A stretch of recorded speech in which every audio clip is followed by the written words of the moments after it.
What's up, clever masterminds?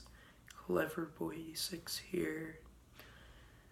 And some of you guys might know I did a Harry Potter marathon over the weekend where I watched all 8 Harry Potter films in 2 days. So this video is just going to be talking about my experience with the Harry Potter marathon. I'm going to talk briefly about each film and what my experience rewatching each movie was. By the way, sorry if my voice sounds a little bit weird. I've had kind of a cold over the past few days, and I've got a little bit of a sore throat, so sorry about that. But anyways, let's get started. So overall, I had a really fun time doing Harry Potter marathon. Originally, I was going to try to watch all 8 movies in one sitting, but I got to Order of the Phoenix before I just had to go to sleep. But 5 movies in one day, that's pretty good. It's like 12 hours of Harry Potter, so I think that's pretty good. But anyways, so on Saturday, I watched Sorcerer's Stone, Chamber of Secrets, Prisoner of Azkaban, Goblet of Fire, and Order of the Phoenix. And then when I woke up on Sunday, I watched Half-Blood Prince and Deathly Hallows Part 1 and 2. So yeah, anyways, I'm just going to talk a little bit about each movie and what my experience rewatching that movie was. So anyways, let's start off with Harry Potter and the Sorcerer's Stone. So Harry Potter and the Sorcerer's Stone is obviously the one that started it all. And it is a kid's movie, so it does kind of pander to a younger audience. But it is still a really entertaining movie. And just seeing Harry, Ron, and Hermione meet for the first time, that just brought a really big smile to my face. I think my only complaint with Harry Potter and the Sorcerer's Stone is that it does tend to meander a little bit. There's some parts where it's kind of a slow movie, but it's the first movie in the series, and obviously they did 7 more movies after this, so it's not really that big of a deal. But yeah, overall, I really enjoyed Harry Potter and the Sorcerer's Stone, and I had a great time rewatching it. So now we're on to Harry Potter and the Chamber of Secrets. And Harry Potter and the Chamber of Secrets, I felt like it had a lot of the same elements as Sorcerer's Stone, but they didn't have to set up this world and introduce all these characters, because they already did that, obviously, in the first movie. But I felt like it had a lot of the same elements as Sorcerer's Stone. Again, Chamber of Secrets is a kid's movie, has a PG rating, but I forgot how much darker it was than the first one upon rewatching it.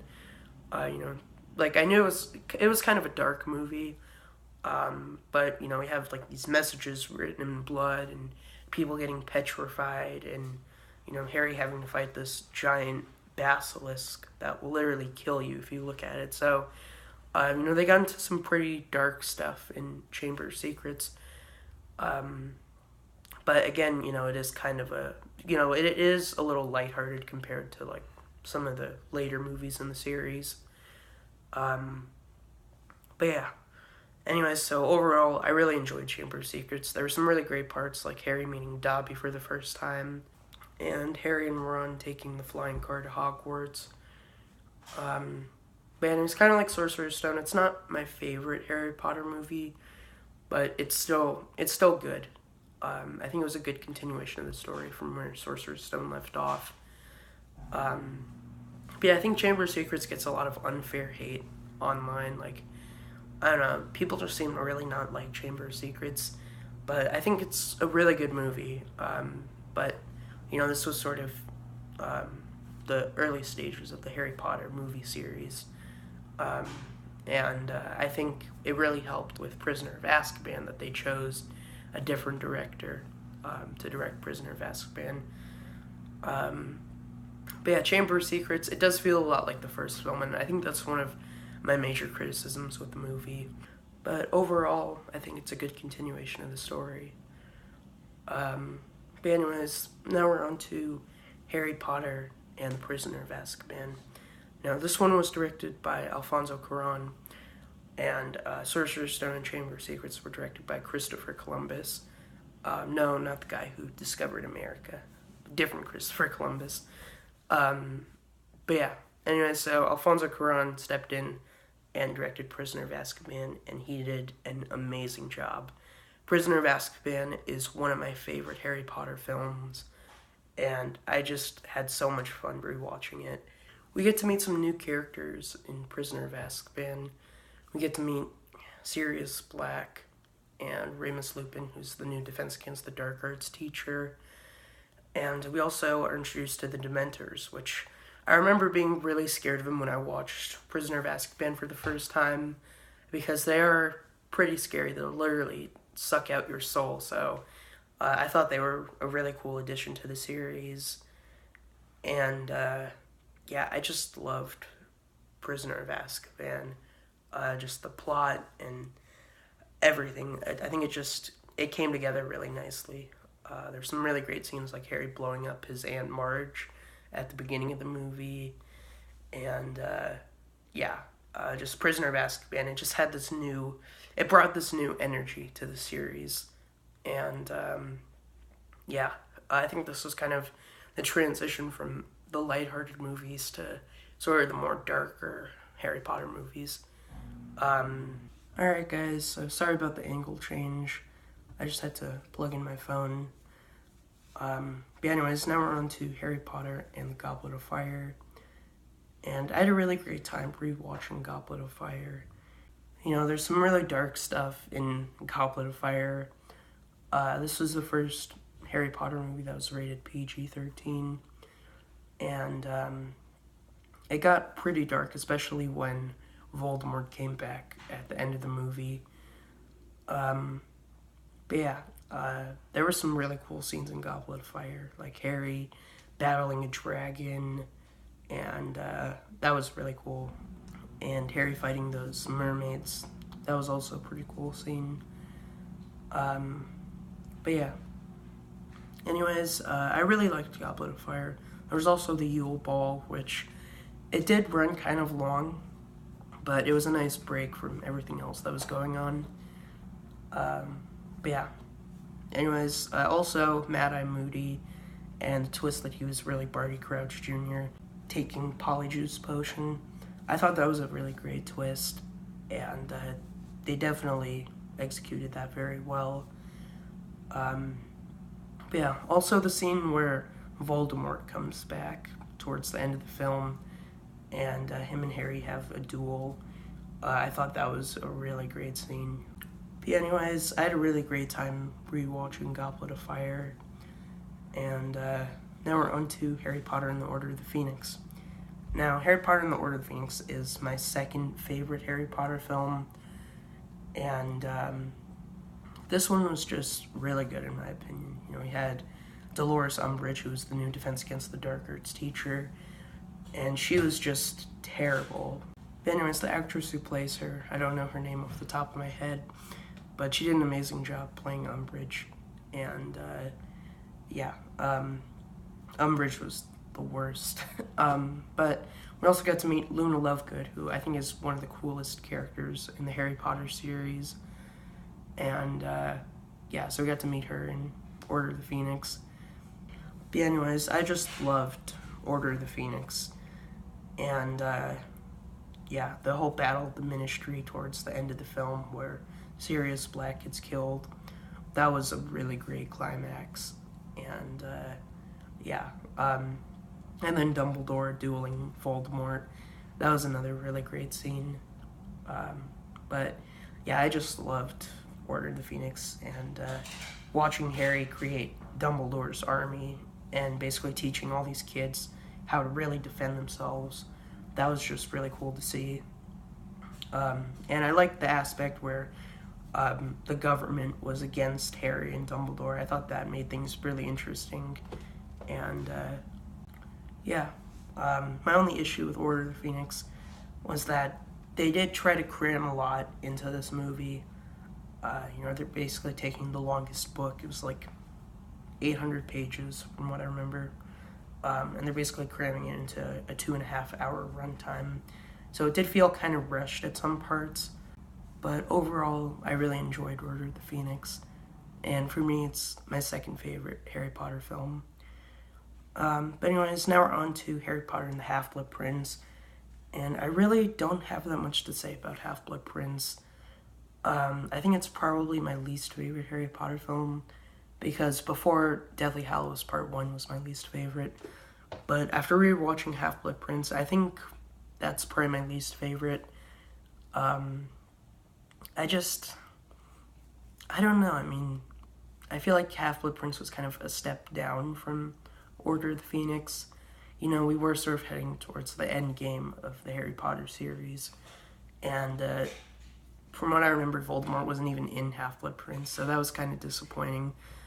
There was a lot of this, like, romance stuff that just, to me, felt kind of pointless. I mean, we have this big, battle going on between Harry and Voldemort, and, I don't know, just, it felt like there wasn't really any of that in Half-Blood Prince. There was that scene where the burrow burned down and the Death Eaters show up.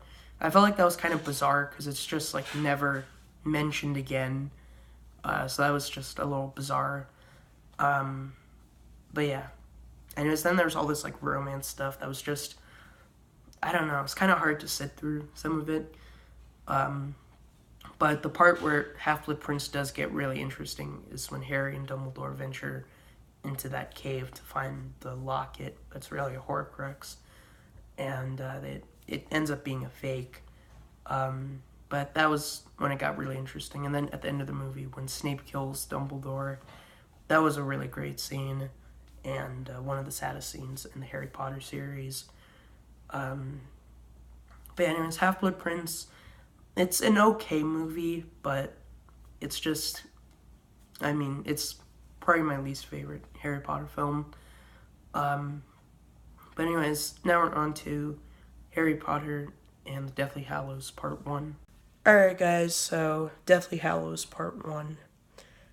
I remember the first time I watched Deathly Hallows Part 1, I absolutely hated it.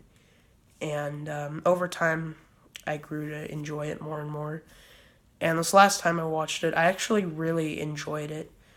There are a lot of parts where the movie does kind of meander, and it does feel like half a movie, which is my biggest complaint with Deathly Hallows Part 1.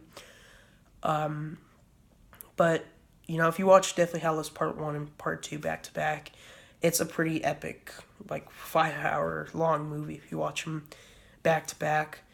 And I don't think I've ever done that before, so it really changed how I saw Deathly Hallows Part 1. But, yeah, anyways, I liked how Deathly Hallows Part 1 was set entirely out of Hogwarts, and it was just Harry, Ron, and Hermione looking for the Horcruxes to try and destroy Voldemort. I thought that was really interesting, and, so I really enjoyed Deathly Hallows Part 1 this last time that I watched it. So it's not a bad movie at all, but like I said, it does feel like half a movie, and it kind of feels like there's no climax, because Deathly Hallows Part 2 is the climax, so, it's kind of like just a lot of build-up, but there's no real climax. Anyways, now we're on to Harry Potter and the Deathly Hallows Part 2. Now, this is my favorite Harry Potter film. It's the conclusion to the series, and they did an amazing job ending the Harry Potter series. We got to see the battle for Hogwarts, and it was just amazing. I don't know what to say about this movie that hasn't already been said. It's just an amazing film. There's just so much to love about Deathly Hallows Part 2. There's so many amazing scenes, like, breaking out of Gringotts, McGonagall versus Severus Snape, Voldemort killing Snape, the whole battle for Hogwarts, Harry versus Voldemort, Harry basically coming back from the dead after Voldemort kills him. There's just so much to love about Deathly Hallows Part 2. And I know a lot of people don't really like the 19 years later ending, but personally, I think it's really cool just to see a glimpse of where these characters end up. and I don't know, I just think it's kind of cool. So yeah, anyways, I loved Deathly Hallows Part 2, and I was pretty relieved when I was watching it because it meant I was finally at the end of my Harry Potter marathon. But it was just an amazing conclusion to the series, and yeah. Anyways, those are my thoughts on the Harry Potter films, and that was sort of my experience with the Harry Potter marathon. Hope you guys enjoyed this vlog. I'm gonna end the vlog here.